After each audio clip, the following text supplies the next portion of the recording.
Where is my automobile now? A Studebaker, that is.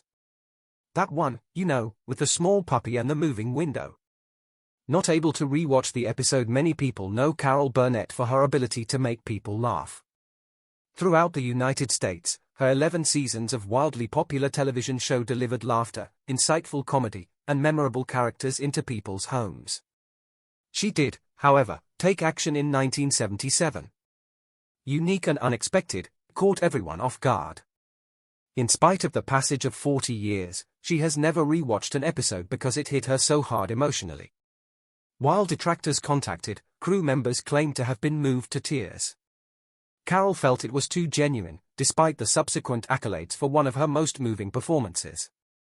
It brought up memories of her own suffering, both in the beginning of her challenges and throughout her life. While I have a deep appreciation for performance art, that particular sketch hit too close to home, too raw, too intimate.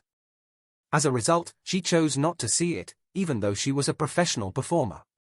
What that statement conveys about the price of being genuine, a sense of isolation, is profound. During her youth, the beginning of Carol's life was not filled with joy and celebration. She was born in San Antonio, Texas in 1933 into a home where her parents' drinking caused constant strife.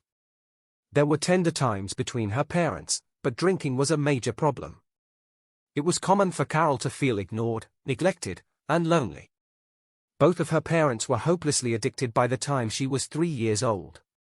Her grandma Mabel was left to take care of her. Seeking a new beginning, they relocated to Hollywood in 1940. Things didn't improve, though. They shared a cramped, dilapidated boarding house with individuals going through tough times. Issues like mental illness, addiction, and poverty were prevalent. Carol and her grandma managed to get by each week on $20. Providing Carol with love and stability was Mabel's first priority. In that uncertain world, Carol discovered that comedy might help her manage. She made up a false sibling to play with. Karen pretended to be someone else, a self-assured, attractive, and carefree version of herself, so that her fellow tenants would mistake her for the genuine thing. It was the small game that showed stuff.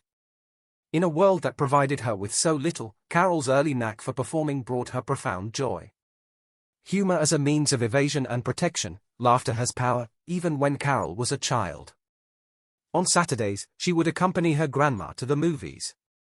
It was well worth spending the 25 cents on each ticket, which was more than 10% of their weekly revenue. Stars, love, color, and order, all things she longed for, filled the screen. She completely lost track of the boarding house's peeling walls when the lights went down and the video began to play. This gave her hope. She started practicing Johnny Weissmuller's iconic Tarzan yell at home after hearing it on the radio. At the time, she had no idea that she was training herself to regulate her breath and project her voice.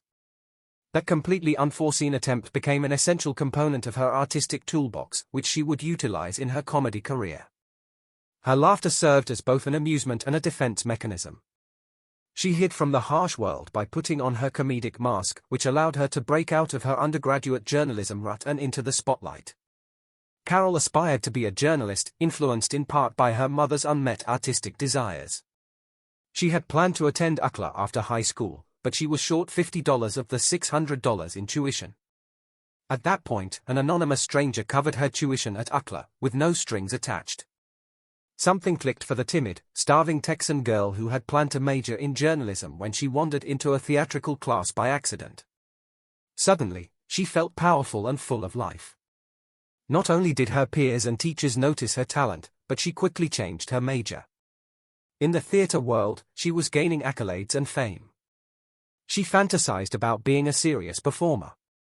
She was no longer content with merely existing, so she took the bold step of changing her dreams. The girl was daydreaming. That boldness yielded results. She felt prepared to take on the world after graduating with first-place theater honors. The massive relocation to the Big Apple in 1954. Carol was given $1,000 to relocate to New York by yet another kind stranger, this one a rich shipbuilder. City with her beau, Don Soroyan. The only requirements were to keep their anonymity and utilize the funds solely for the relocation, with the promise to assist others in the event of success.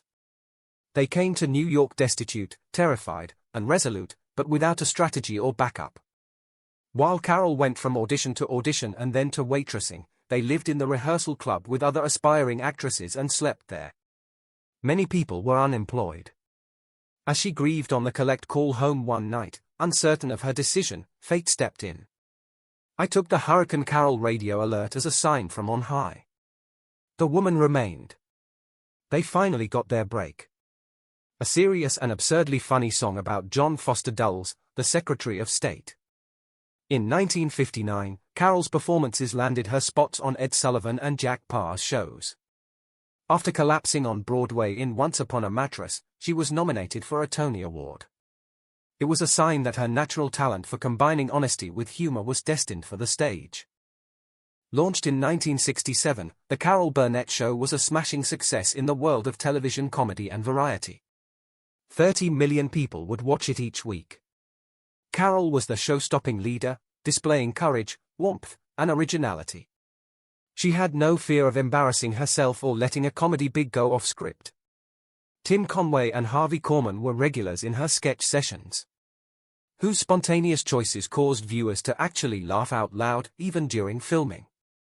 Throughout its tenure, the show garnered 25 Emmy Awards. Carol herself was honored with Emmys in 1977 and 1978. It paved the way for groundbreaking female comedic characters and skits and boosted the status of women in the industry. Carol championed unsung talent from behind the scenes and introduced viewers to fresh, fearless voices on television. She stood recognized as both comedic relief and an emotionally complex character due to her impressive variety of emotions. Even though there was a lot of fun behind the scenes and throughout the show, Carol couldn't shake her past. That exposed fragility would be on full display in the TV scene that she simply cannot bring herself to watch. In 1977, during her show's 7th season, Carol and the crew shot a sketch that would rock them all, When Comedy Meets Tragedy. She portrayed Eunice Higgins on The Gong Show, a character so drenched in heartbreak and broken ambitions that the sequence lacked a punchline, dumb punch, or audience laughter. She belted out her tunes, to be made fun of by the judges, one of which being Alan London.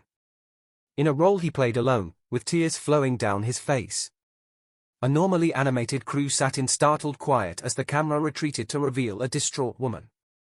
Not even they were immune to the moment's impact on their carefully crafted humorous front. After just one airing, critics lauded the sketch for being honest. It was the real deal for Carol, albeit the awards came later. There was shame and pain in her life that she had experienced firsthand. Acting wasn't it. It was an honest admission. The ordeal was so traumatic that she vowed never to see it again. No recording, no repeats, and no looking back for solace. "I was unprepared to confront what felt like staring into the reflection of my own life," she remarked. The end of an era. The emotional toll of that moment persisted long after the camera cut to black, even though she walked away. First there was The Gong Show, and then there was the TV movie Eunice, and lastly there was the sitcom Mama's Family. However, Carol was adamant that the original sketch be preserved.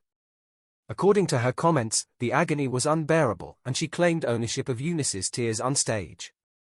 At the same time, her own life reflected the tragedy that her characters experienced. As a result of her ambition and the pain of her loss, her first marriage to Don Soroyan terminated in 1962. She cared for 3 daughters during her second marriage, which lasted until 1984, with producer Joe Hamilton. Carrie Hamilton, one of the daughters, had a history of addiction. Despite Carol's compassion and effort, she was able to overcome her cancer diagnosis in 2002. Along with profound wounds, she recognized herself in the Gong Show sketch. The shattered hopes, the alone struggles that even triumphs cannot erase, cannot remove. It dawned on her that laughter alone can't cure all ills. Laughter has the power to both conceal and expose. Thoughts for the end. Why is this relevant even after all these time, almost half a century later? The inconsistency of Carol Burnett's life is laid bare in that particular performance. Even though she made everyone laugh, she endured hardships that others chose to ignore. As a self-loving act, I have decided to never watch the sketch again. It demarcates the space where pretending and actuality meet. Your company is welcome in my mirth, but not in my anguish, it seems to be saying. It teaches viewers a crucial lesson about empathy and art. When they are broken, comedians may be humorous. He can land harmed on a program. Real human experience doesn't necessarily conform to a script, as Carol's decision to shield herself demonstrates. When all else fails, leaving is sometimes the strongest course of action. Perhaps it is because we are able to identify with their hopes and pains that we continue to care. Amidst that presentation,